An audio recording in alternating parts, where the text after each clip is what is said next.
Welcome to the Authors Podcast with Lisa Newton. Writing a book is a dream for many people, and in today's society, it has become easier and more important than ever. If you are an expert, speaker, coach, or an authority in your field, having a book is the new business card. It can increase your credibility, enhance your status, and make you the go-to person in your field, opening doors and bringing a flood of opportunities straight to you. You can increase your fees and start choosing the clients you really want to work with. The Authors Podcast show with Lisa Newton is designed to inspire, educate and inform you, both entrepreneur and individual, on how to write a book, as well as writer's tips and strategies on how to actually get that book written. On today's show, you learn more about how to write a book, including writing ideas, marketing, and how to succeed in getting a book written. Here we go with the Authors Podcast, and here is your host, Lisa Newton.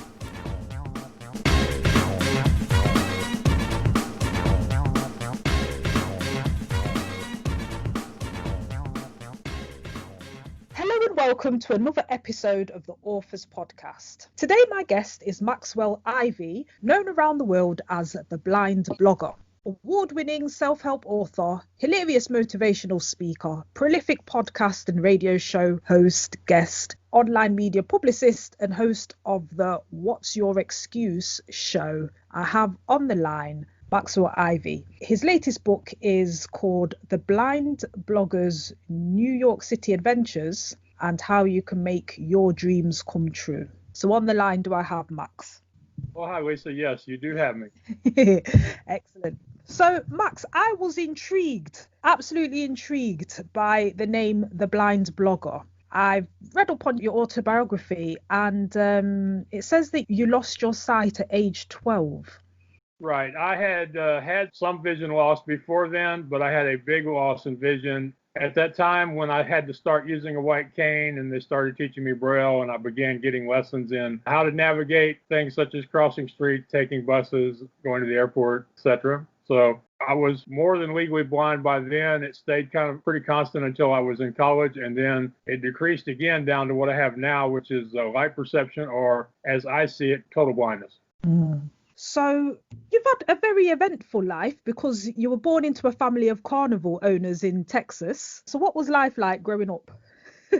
Well, I tell people there's not a lot of difference between growing up in a carnival family and growing up among people who are in farming or ranching or some other small business, especially if the entire family is in it. Of the 6 children in my grandfather's side of the family, 4 of those 6 would operate carnivals of various sizes of their own. So we grew up in a large family. There was probably 15 or 20 cousins. And so we played together. When the family would travel, we would either stay with relatives together or we would be out on the midway together. So it was a lot of kids, a lot of loud, noisy events, made up games in the backyard, just growing up having fun. And then as I would lose my vision, since just about all of us had some part in the business.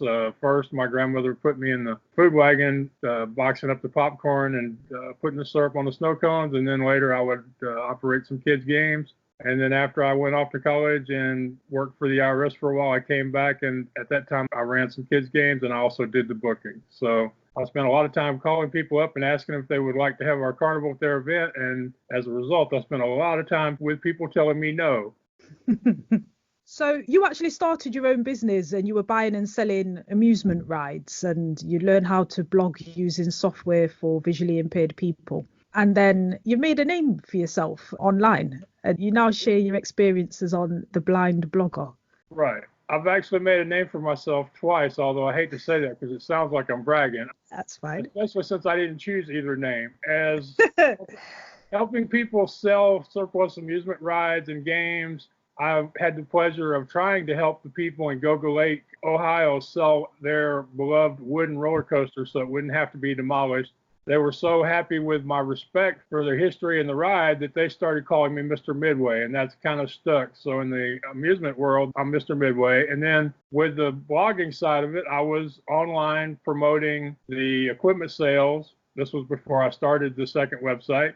And I was in social media groups, mainly on LinkedIn, with other bloggers, and people started referring to me as the blind blogger because, as it happens in many groups that I am part of, whether it be in person or online, I'm usually the only blind person in the gathering. So as a way of shorthand, they called me the blind blogger. When I did finally accept that my writing could inspire others and started this website, I asked people what I should call it, what domain name I should register, and they all said, we've been calling you the blind blogger for 2 years now, and so if that's available, you should do it. And .com wasn't, but .net was, so I'm now at theblindblogger.net. And then another thing that happened over that course of time is a lot of people used to say, if Max can do it, then what's my excuse? I've gotten that comment lots on both websites. And while I tried to come up with anything but no excuses or what's your excuse for the name of my podcast, I just couldn't escape it. And thankfully, it relented and took the name, and it's working really well for me. The only regret I have about it is there are some other people using what's your excuse in their website or their blog or their podcast title. And when I looked to see if what'syourexcuse.com was available, I found out it is available, but the current owner of it wants $25,000 for it. Yeah. So if they want to find What's Your Excuse or the What's Your Excuse show, they just have to find it at theblindblogger.net. Well, I think it's a really catchy name, both of them. The name of the show, What's Your Excuse? And just, what excuses do people come out with? Just what have you heard? I'm going to answer this in two parts. First, they say things like, I don't have the abilities, I don't have the money, I don't have the time. My family or my employer don't allow me enough time to pursue any type of a big goal. Often I hear people complain about overwhelming, like they start and they think they have a good idea, but they consider all the things they're going to have to do or have to learn or things they're going to have to accumulate in order to make that goal a reality, and they talk themselves out of it. The other side of this question is I'm starting to find more and more that people are using that expression against me. When I decide that there's something I don't want to do because I don't believe it's right for me at this time, people will generally go, I thought you were the no excuses guy, or what's your excuse, or why don't you want to try to learn a new language, or why don't you want to go skydiving, or why, I'm like, look, the blind blogger has limits. And the list starts with skydiving, bungee jumping, whitewater rafting, swimming with sharks, and learning a new language. Those are some of the things I'm like, I ain't doing. And one of the things that I've recently started talking to people about is one of the last lessons most of us learn as entrepreneurs or as creative people is we have to learn to say no. And it's a very hard thing to learn. It's something most of us never get good at because we don't want to pass on opportunities. We don't want to let people down. We have those feelings of guilt where we feel like we should at least try to take advantage of opportunities or to show up to challenges. But sometimes the best thing for you, the best thing to allow you to continue moving forward on your own path is to go, that's just not right for me at this particular time. And it's hard. I completely agree. It's quite funny because I think I saw something on YouTube and it was about saying no, how it's empowering and how sometimes people who are suffering from overwhelm or fatigue or whatever it might be, or they haven't got time, is because they've got too much on, and you can claim back some of your time by saying no to things that aren't serving you. Right. And the other part of that is if you're not willing to say no, then you're not able to protect yourself. And if you aren't healthy, if you're drained either physically or emotionally, you can't serve yourself, much less anybody else. That's it. You were listening to the Authors Podcast with Lisa Newton. Please do subscribe to, like and share this channel. So if you're just tuning in, I am talking to Max Ivey. He's known around the world as the Blind Blogger, and he has a podcast show as well called What's Your Excuse? And he's written various books, one being the Blind Blogger's New York City Adventures and How You Can Make Your Dreams Come True. So Max is a coach and a very inspirational, very, very inspirational speaker. So then, Max, tell us about how the whole New York City adventure, how it all came into place, because is it you won a prize or something?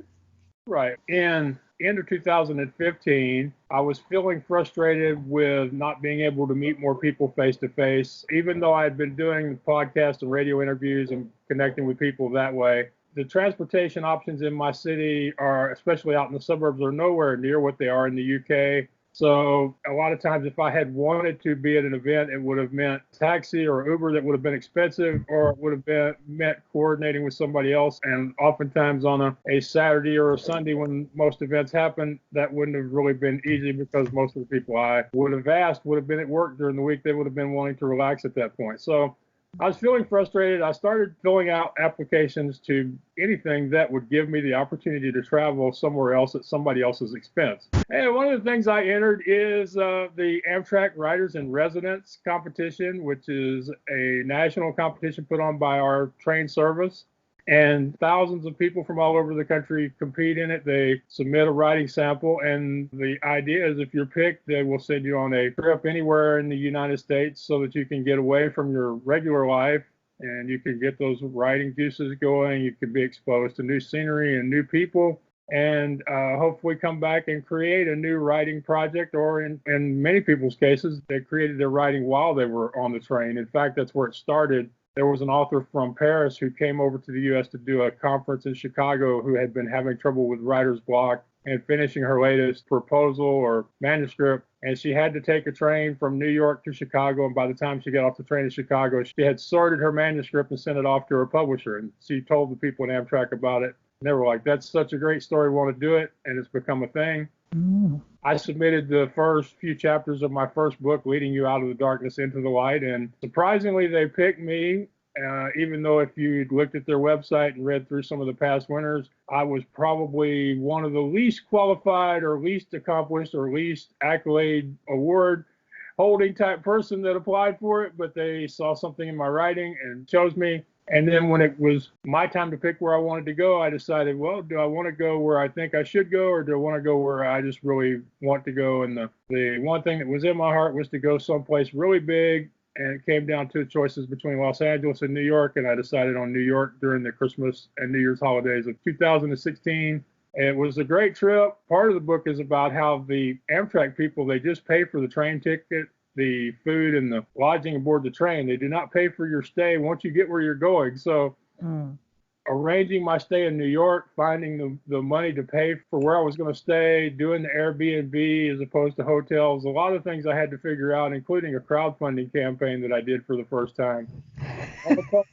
All part of that story. Well, my approach to things is I expect that somehow, some way, things are going to work out. And then I work my butt off trying to do whatever I can to make it happen. And this is where my Carnival background comes into play, because we used to travel around with a small carnival. We had 7 or 8 rides. Y'all call the carnival a fun fair over there, or y'all refer to them as fairground rides. We were never what you would call really successful at it, but I don't think we ever missed an opening.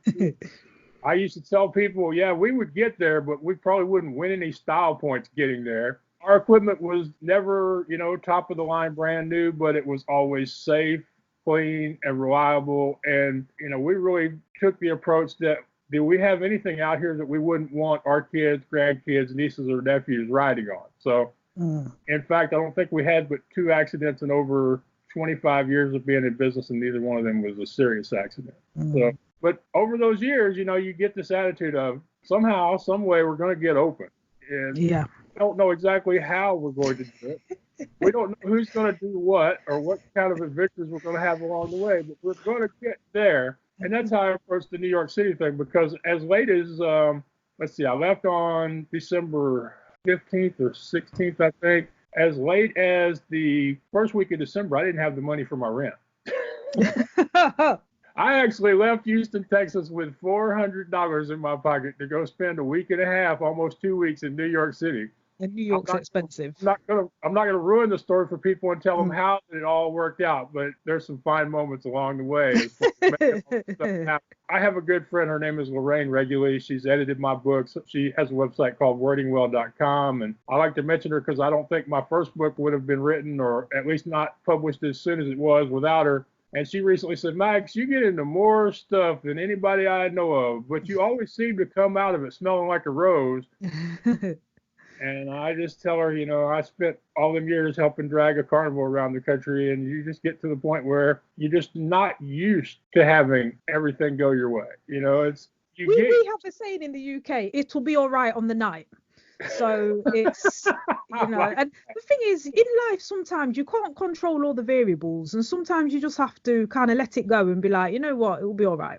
Something will happen, something will come up. It always does. Think positive. I'll just do what I can do.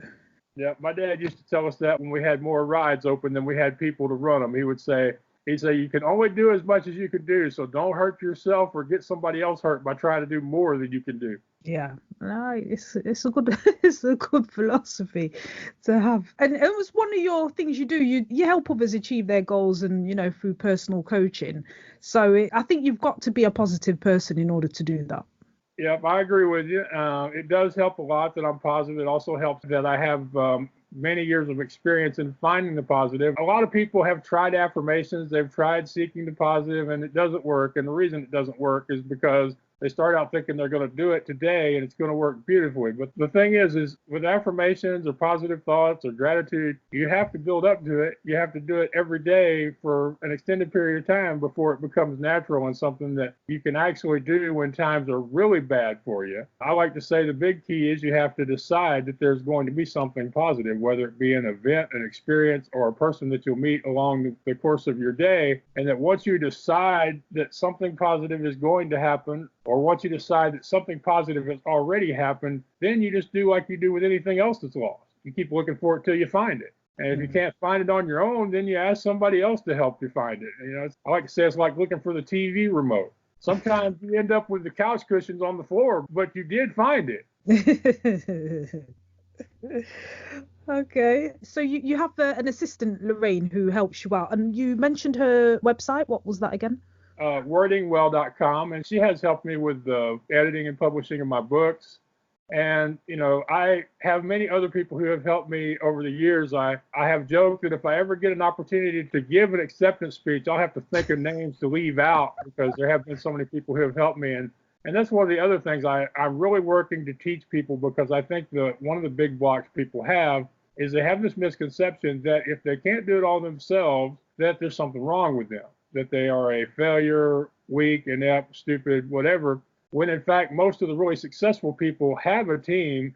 It's just most of the time they don't let us see the team. They don't want us to see the team. They want to impress us by making us think that they're the one doing all of this stuff. It's kind of like that scene in The Wizard of Oz when Toto yanks that curtain aside and you see that little guy back there running all those machines. It was a scam and a swim plan. And there are so many gurus and coaches out there who they've got a team. They may be paid, volunteer, interns, family, but they got people helping them. Yeah. They just don't let you see it. So what I like to tell people is never be afraid to ask for help, because when you refuse to ask, you rob the other person of the joy they would have received from helping you. And the truth is there are so many people out there, especially so in blogging, podcasting, and other online businesses, that would love to help you. They either feel a sense of gratitude to people who help them, like me, or they've spent a lot of time accumulating knowledge, experience, figuring out complicated things. And the best part of their day is when somebody comes along and goes, hey, I'm struggling. I can't do this. I can't figure it out. I know you know this stuff. Would you please help me? And I find that if I can just get people to focus on the other person and not so much on themselves, and decide that, hey, when you ask, you're robbing the other person of their blessing, a lot of people can get past that fear and ask for help. They may not be able to do it reliably, but they can do it once or twice, and if it works, then hopefully they'll build upon that, and they will make so much more progress so much more quickly if they will allow other people and even encourage other people to come along on their journey and be part of their story. You were listening to the Authors Podcast with me, your host, Lisa Newton. You can email me, lisa@lisanewton.co.uk. And remember, we have the Inner Circle, which is for writers just like you, and you can join us at writerbook.net.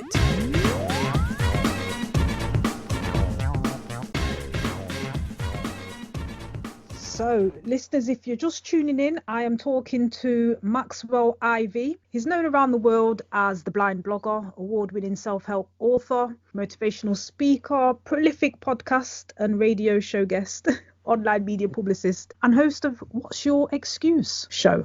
So, Max, you have, and I was shocked when I was reading your biography, you have lost over is it half your body weight in a Yeah, almost very over 250 pounds, yes. And that's just from the weight that I weighed in at when I had my first meeting with the doctors at the clinic where I would eventually have gastric surgery. And at first I was like, I don't want to do this. This is like admitting I can't lose the weight on my own. This is the quick fix. It's something other people do. It's not something I do. But I went to their seminar and the doctors explained the procedure and they told me that only about 50% of the people who have a gastric procedure will lose 80 to 90% of the weight they need to lose and keep it off long term. That it's a tool, it's a beginning, but you have to change your lifestyle in a lot of ways in order for it to be effective long term. And not only do you have to change things like switching from liquids to solids so you don't drink a lot of juice or milk, drinking more water, getting off caffeine, finding some sort of daily exercise,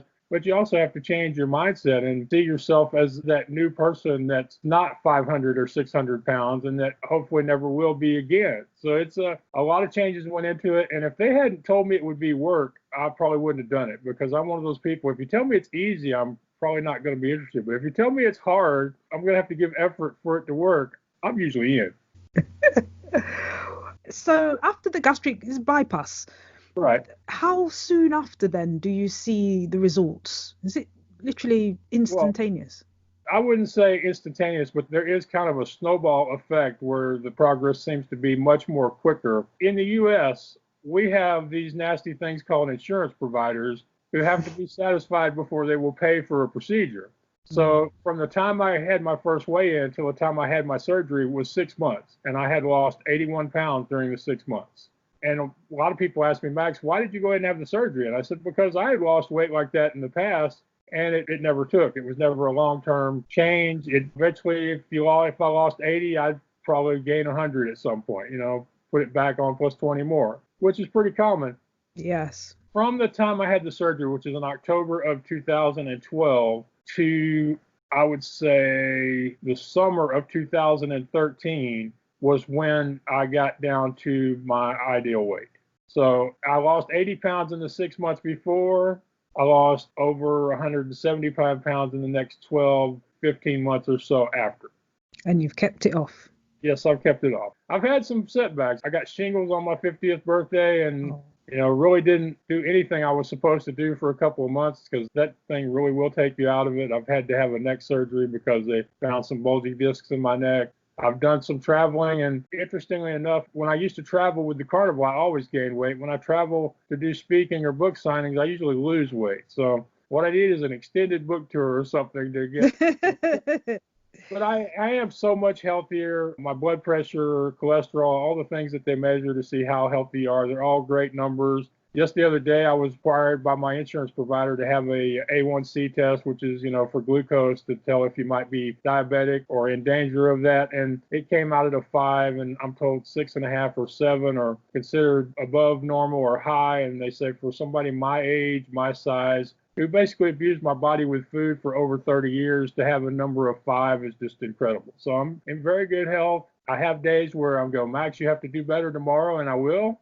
I'll have 10 or 12 or 14 days in a row, where I am perfect or as close to it as us human people can get. I even remember having a conversation with one of the nutritionists who had also had a surgery. And she said, yeah, every 9 months to a year or so, I'll notice myself creeping into some bad habits and I'll put on some weight. She said, and then I'll go back to what worked and go back to the things I know I have to do and, get back to where she belongs as far as a healthy weight.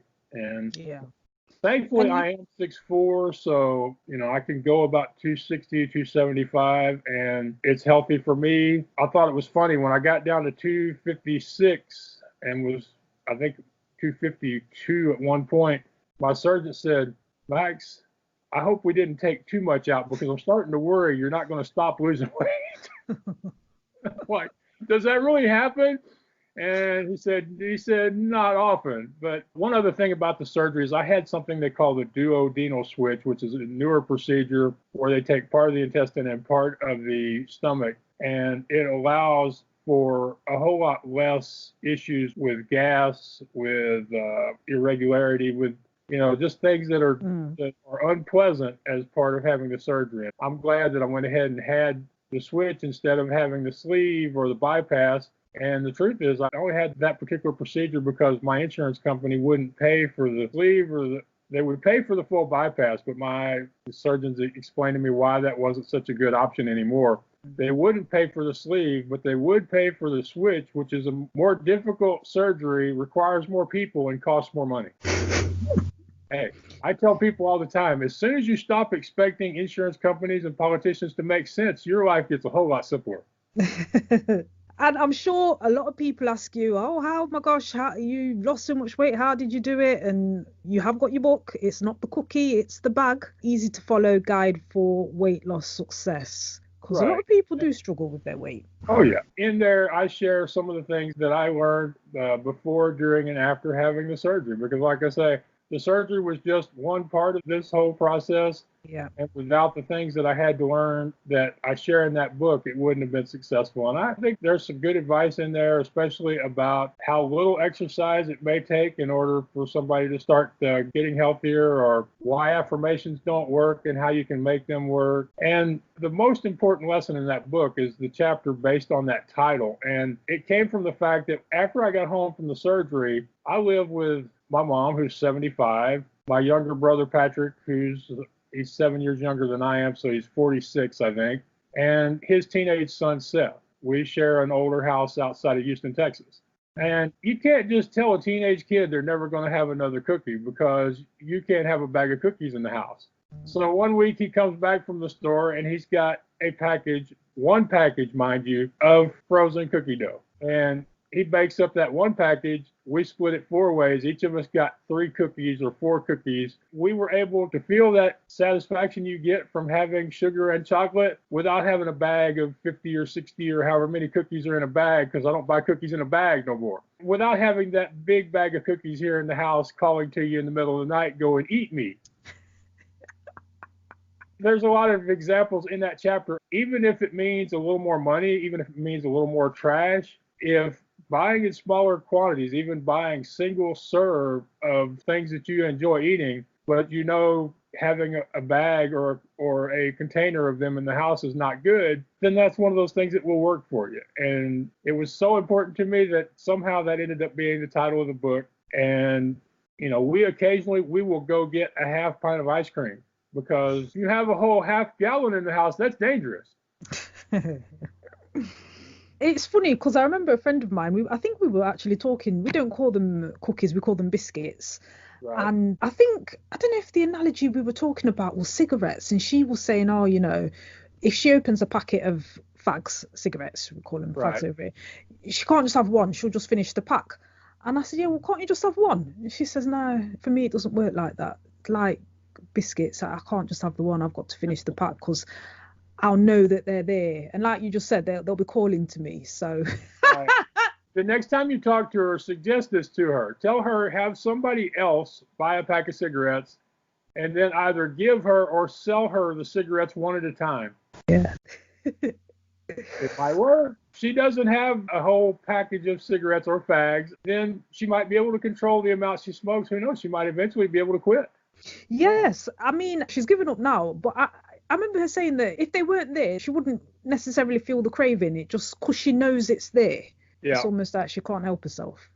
Right. And a lot of people are starting to talk about this phrase, barrier to entry. And I was doing it before I even knew what it was. But basically it means that if you can find ways to force yourself to delay doing something that is not good for you, then that's as good as coming to a complete stop, because more often than not, you will start the process and then you'll go, this isn't worth it. Somebody recently shared an example of their credit card. They have a little trouble with shopping therapy.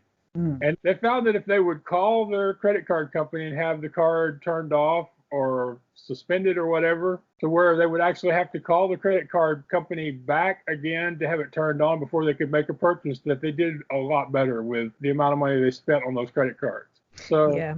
And to me, like I said, I didn't know about barrier to entry, but to me, this whole idea of having 4 cookies or having a half pint of ice cream, or not having microwavable food so that you have to actually make food, or even knowing that you have to put something in the microwave for 5 minutes can sometimes talk you out of food.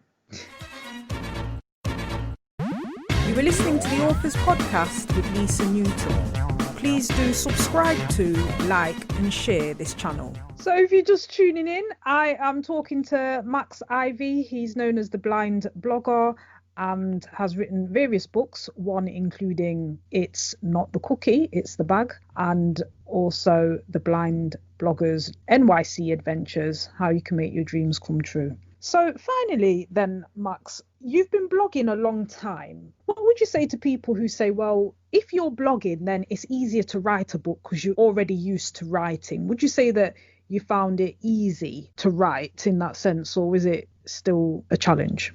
Well, I think I might be a little backwards in this area because I have taken some articles that I've written for my blog and I've copied them and included them in my book, or in one of my books, let's say, and I have to make myself do it. I actually do more of my writing just opening up a blank file and starting to write about whatever it is I think that I'm wanting to express. And sometimes I write for 30 minutes and sometimes I'll look up, it's 2-3 hours later and I'm still writing because I'm writing to answer a question or to share a story or to share several stories. And I don't know, I just have a problem taking my blog posts and turning them into parts of my books, although I have done it. And I think that blogging, writing, and writing for a book are two different styles because when you write for a book, you want to have a flowing narrative. Your book is generally, this is different for some people, but generally your book is going to be broken into chapters, paragraphs, sentences. You know, your story is going to have the beginning, middle, and end, and you're going to do your best to have an organization to it. But the thing that your book doesn't usually have are headings, photos, links, and I find that one of the things I have to do when I write for my blog, and I've heard this from other bloggers, is you have to simplify your writing style. You have to put more breaks in your text, more blank space in your writing, because if people pull up your page and they're not a fan of yours already, and they see, you know, say 1,000 words or 1,500 words or 2,000 words, line after line after line, many of them are intimidated and they close the page and go to somebody else's website. So you have to really change your style. And I tend to write in much more complicated sentences in my books than I do on my blog. I'm not saying that people aren't able to read or understand it. It's just that we have to meet them where they are. And for the most part, online, the prettier it is, the more visually appealing it is, the simpler it appears, the more organized it is with headings, bullet points, things like that, the more likely people are to actually read your work. And of course, that's not the same with a book, because with a book, they've already made an investment in the purchase of the book, or in some cases where, you know, maybe they get a few chapters for free, or they get the book for free as part of doing something for you. But in a book, they've made an investment. So, you know, you don't have to worry so much about, are they going to be intimidated by pages, because that's what they expect. And I guess that's the big difference. There's a difference in expectations in what people want and will read online in the form of a blog post versus what they will want and read in the form of a book, whether that book be read in print or read in electronic form. Yep, no, completely agree. So thank you very much, Max. It's been a pleasure. And listeners, this concludes another episode of the Authors Podcast. So just to recap, you can find or read Max's blog, find out more about Max on his website, theblindblogger.net. There's more information about him there, the clients he works with, and you can hire him as your publicist. And remember to also check out his podcast, What's Your Excuse? So thank you very much. Right. May I make one final comment? Of course. Please? Okay. One, in addition to reading my blog, if people want to listen to it, they can say, Alexa, play the Blind Blogger, or they can say, okay, Google, talk to the Blind Blogger, and they can listen to my posts as opposed to reading them on their computers. And I'm finding more and more people are getting their information that way. So I'm trying to remember to mention that when I do interviews. And the second thing is I know that as a podcaster, I do this because I have a passion for it, because I want to see other people get an opportunity to share their stories and hopefully inspire people in a way I can't. So I always like to make sure that I thank the host. And Lisa, I really do appreciate you for the work and effort you put into this show, and also for doing me the honor of allowing some of my friends to come on the show as well. It's a true honor, and I really appreciate all the work you do. No problem. Thanks very much, Max. Thank you. Thank you, listeners, and I'll see you next time on the Authors Podcast.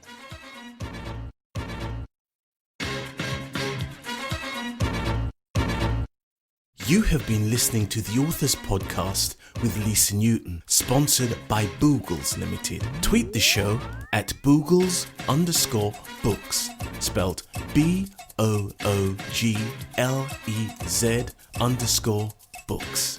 You can also contact your host via the email address lisa@lisanewton.co.uk. And if you want to join our authors community, join the inner circle at www.writeabook.net. You have just been listening to the Authors Podcast with Lisa Newton. See you next time.